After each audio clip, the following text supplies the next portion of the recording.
ライオン神エスカノール様だ。震えるさ。 Hey guys, what's up? Welcome back to the channel. It's Cynicalex, and the new Knighthood boss battle is here. So Kelak is gone, and we now have EINEK, I believe is his name, as the new boss. So I wanted to try this out for the first time. Give you guys a first look at this. I know this boss is available in JP. Shh. I know that there are guides out there. Cynicalex made one, Nagatsu, other people. But I have purposely avoided that content to sort of give you guys the experience that you would have if you didn't go and look up those videos and have them, you know, as a primer for what to do, what teams to use. I like to discover things for the first time and sort of learn the ins and outs, and I find that that gives me a better understanding of the game overall. And so I'm going to, you know, take you through that step-by-step process that I do when I am analyzing a new boss or a new sort of game mode, piece of content, to try and understand how I can beat it and how I can sort of advise you on how to beat it in the future. So this is EINEK. He's a speed attribute, which is blue. He's level 110, and it's 90 CC. So this is all pretty straightforward comparatively to the last boss, aside from the typing. And then he's got these attacks. The interesting thing about this boss, I did just read up his skill effects, so I wouldn't be confused when I got here. He does have quite a bit of HP, but like the other bosses, he can't be cheesed with, you know, with like petrifies and stuff like that. It's not like red demon type stuff. But the pattern here, he creates a barrier. He gives himself debuff immunity every 2 turns, and then he will basically dissolve 5 orbs every 3 turns, negative influence. So there he does negative influence every 3 turns, and here he does Atom Shield every 2 turns. So that's going to be interesting. Obviously, because he's blue, green units are going to have a big advantage as far as the rock, paper, scissors things go in 7 Deadly Sins Grand Cross. But, you know, knowing, I may have some idea of units to use, but the very first piece of advice that I have for you, if you want to learn for yourself, right, rather than just taking other people's opinions and taking other people's advice, which is, there's nothing wrong with that whatsoever, but if you want to learn for yourself, and what I do to learn for myself is I just bring in the last team that I used for the old boss, right? Unless there's some dramatic change where it restricts the number of characters that you use or the types of characters or whatever, I just tried the old team. And the reason why I queue up with the old team, it's a little bit different. I'm using Merlin instead of Helbram. The reason why I queue up with the old team is because I want to understand what makes this boss so different. If the boss is so different, I want to understand what makes the boss so different from the last boss. So I control the variable of my team by bringing the same team. Oh, we got a new... Okay, this is beautiful. We got a brand new animation for him. Really cool. He pulls up out of the portal there.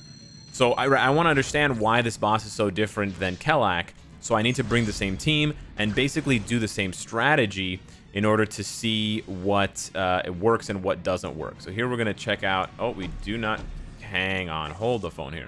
We do not want to do that. So let's see here. All right. Nothing too special here. He's got immunity to debuffs. He has a barrier equal to 400% of his defense, so 400% of that. And then he's got immunity to buff cancel, and he's got defense-related stats increased by 30%. Okay. So let's see. This would be my normal strategy. I would bleed into... He's kind of far away. I feel like he should be closer. We're going to bleed into Flash. We're going to dump this card. And then we are going to...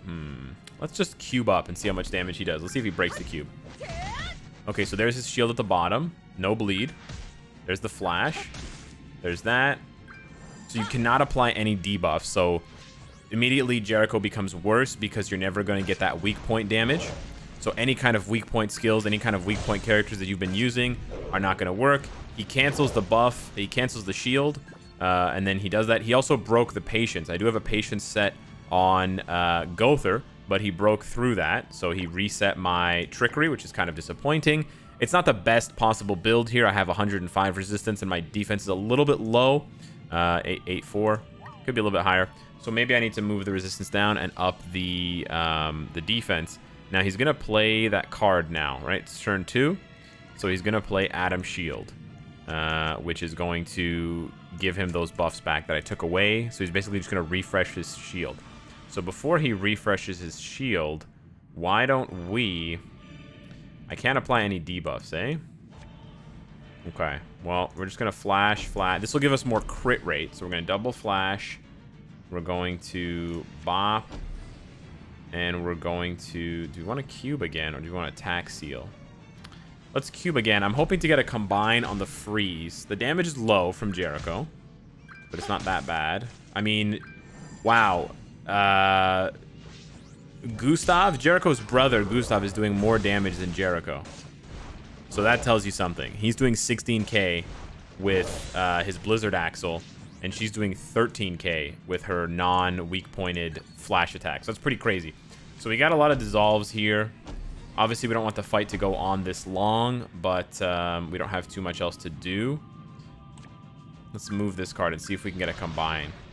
I don't even think we can freeze, right? I don't even think we're going to be able to freeze at the end of the fight. So I don't think this Jericho combo is going to work the way that it does. But let's see here. Yeah, we're not getting any freezes. Okay, we're going to rank up to a level 2 freeze and just see. Oh, whoa. Okay, he goes. Okay, so he turns into Colossus. Very cool. Okay, so what did he do? He did something else. Apply debuff, applies dissolve on the enemy when attacked. Oh, so now if you attack him, you lose your whole gauge. Really? Okay, that's interesting. Anyways, he's dead, so it doesn't matter. We're going to do this. We're going to see if this works. I don't think this is going to work. But let's just take a look here. So she's going to lose her full gauge when she attacks. Oh, I like the sound effect.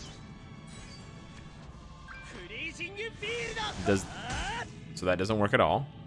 And then Jerry, who does 155k. Okay, so because you can't freeze, you can't use Gustav. So Gustav is pretty much useless on this team. 837. Not bad, not bad. The dissolve was good, so it seems like Merlin is really good for this to roll back his ult. And of course, just this week in particular, one of the extra missions at the bottom is to use a dissolve skill, I believe 3 times, sort of like the final boss King, where you want to dissolve. So you could use a lane if you don't have Red Merlin, you know, basically a lot of those same characters. He is immune to buff cancel, so I don't think you can remove his buffs. You can get rid of the shield. Yeah. Oh no, wait. The dissolve is not one of the quests, but you clearing with a human in the team, but that's Jericho. So yeah. So this team doesn't really work better than any other team. Like, Jericho isn't actually doing anything special. And because you can't freeze, I mean, her ult can still do pretty decent numbers. She crit for, she non-crit, right? She did a non-crit for 155. So you know, people said that Jericho's not useful for this boss. I would feel bad for players who invested heavily into Jericho and now are being told that they can't use her at all. I wouldn't say that Jericho is useless for this boss. But because he's green, let's just try and bring a green character that just deals a lot of damage. So, of course, we're going to go with Escanor. You could also try Green King, actually, because his ult, he would guarantee the crit, right, on his ult. And then you could buff him up that way with Gil Thunder. So I think Gil Thunder would actually be a much better... Gil Thunder would actually be a much better option here. You can't do this, eh? So I can't give him any association. We could just give him Arthur. No, we can't give him Arthur. Oh, my goodness. King. Okay. Okay, we can't use King. Oh, man. Okay, let's use him. All right, it's better than nothing. So, yeah, I think Gil Thunder would be good here because Gil Thunder is just going to give Escanor a raw stat boost. However, the one thing is I did see something in the boss's stats or in the boss's skill effects that did say something about attacking characters who have buffs or something like that. So I am a little bit worried about that. I think it's here. Prioritizes attacking enemies with buffs which increase attack. So I think if I'm not careful, I mean the boss doesn't do much damage, but if you had, you know, if you have less good of a build for your Escanor, for your other characters, then you know, you're not going to necessarily survive multiple attacks. And of course, if this is the case for normal, it'll be the same for hard. So you need to take that into consideration as well. So you may not want to buff until the very last turn, which is standard procedure anyways. But the good thing about Escanor here is you're going to be able to rush his ult, right? Because of the way that his Ikimus works. And of course, you also have... Why do I have Pierce Rate here? Okay, well, this is better than nothing. Better, not his best set. Just under 11. Okay, 41-2 is fine. But because of Gother here ranking me up... Maybe we want to go full buffs. Maybe we want to bring Halbram as well. I don't know. Let's see. Come through the portal, baby. Looks so cool. Man, I wonder how many bosses are in rotation on JP. If there's 3 or 2. Because, man, this is cool. I'm not a big fan of Knighthood Battle because it gets very repetitive and it relies a lot on RNG for cards. This one actually seems less RNG reliant. I wonder if Rupture is good, now that I think about it. He has a ton of buffs. So you know what? Rupture might be sick. So you could even use Valenti's ult, because her ult has Rupture.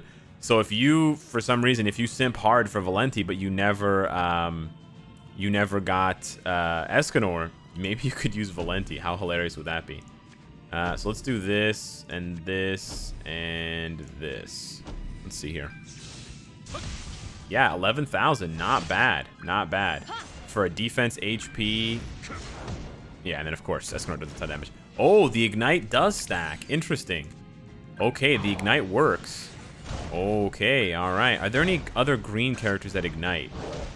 Trying to think of some. You can tell me some in the comments. Okay, we got a level 2 Fireball. We got a level 2 Ikima. So, yeah, you can go really fast here. I mean, we're basically done. He's done. Just Fireball. Yeah, you're done. Fireball. But isn't he going to... I think he... Oh, he's going to ult? What? Oh, that's the bug. Okay. So we do want to roll him back. Let's give him a little tickle. I think we want to stack the Fireballs. But we want to get his ult. Isn't he going to cleanse next turn? Let's see if he doesn't cleanse.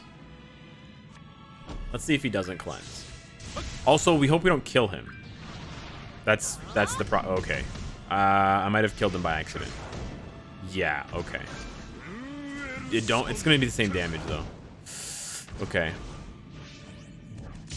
We didn't get another buff. We can rank up the buff to level 2. Yeah, he does put the shield up. Okay. Well, we don't really have much else to do, so we're gonna cube, buff, or arrow, buff, and then bop him. He does have the triple ignites, so you could stack ignites. You could purposely give Escanor less. You could give him like an HP defense set. No, you wouldn't want to do that. So 230, not much more, only 80k more than Jericho, but we did it much faster. So the advantage of Escanor is he can, you can get your ult turn 2. 969. Okay, so we're close to 1,000. So it's a pretty competitive score, I would say. If you're getting 1,000 on normal and hard, that's probably going to be quite good for your knighthood, getting 2,000 points or thereabouts. Obviously, different knighthoods have different, requirements. I'm not saying that this is necessarily good enough for number 1. And of course, there are better comps. Again, I purposely didn't look up any content for this knighthood boss. I'm just sort of winging it here and going based on what I see. Clear with a hero of unknown race. That's Merlin. Perfect. Decrease an enemy hero skill rank 3 times. So we don't have decreased skill ranks here.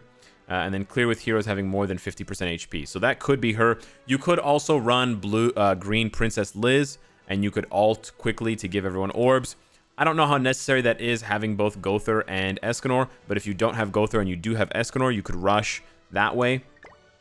Let's try this here. You could also eat a honey pie for an extra ult gauge orb. You get one from Merlin, so you can get another one. So you could really be turn 2 one-shotting this guy. Again, depending on how much damage you can do, though. This is hard now. This is not normal. So maybe you can't. Ooh. So he gets some armor, starts getting some color. Look at this guy. He's got a big old horn on his head. Very cool. I wonder if they're going to release the next difficulty. Because we have normal and hard. Maybe at the end of the week, they're going to release, like, spaz mode. Okay. So let's see what we get here. We're going to do this. Do we want a fireball now, then? I think we probably do want a fireball. And then we want a cube. And then we want to attack seal. I mean, the attack seal's not going to do anything. Oh, his shield is way higher now. Yeah, I can't even break it. Uh-oh. I wonder what happens if you don't break the shield. He's, like, floating. Those are really bad cards. Whoa. Oh, we getting some patience. That's good. That's good. Getting patience. That's good. Okay. But he's a bit of an angry boy now, eh? Okay, buddy. Now, I don't really want to combine these. Yeah. On the flip side, we could... It's kind of a crappy move. It's a bit desperate. Right? But let's see. Let me see how much damage his ult does. Maybe I have to rush Escanor's ult twice, or maybe I have to rush Escanor and Merlin's ult. 50k. Yeah, if I had double Ikimas, maybe. We get a fireball to ignite. He's gonna put up the thing again. Oh, what am I saying? The buff doesn't apply to Escanor. I just realized this. I'm so dumb. The buff doesn't apply. So you would want to bring Alioni. Yeah, I literally, wow. That's hilarious. Okay. No, I want a fireball first. Yeah. Yeah, so Gil Thunder's doing nothing. Well, Gil Thunder's not doing nothing. He's increasing my defense-related stats, which may be why he patienced on Gother. But, and the buff still applies to Merlin and other characters. So let's see what happens here. 220. Yeah, so Gil Thunder, not nearly as good, obviously, because he's not going to buff Escanor. He would buff, like, Green Lizhawk or Valenti if you're going to go for their ults. 1,300, that's not bad at all. I think you can go higher. But, yeah, you don't... Buffing into Escanor's ult made no sense at all.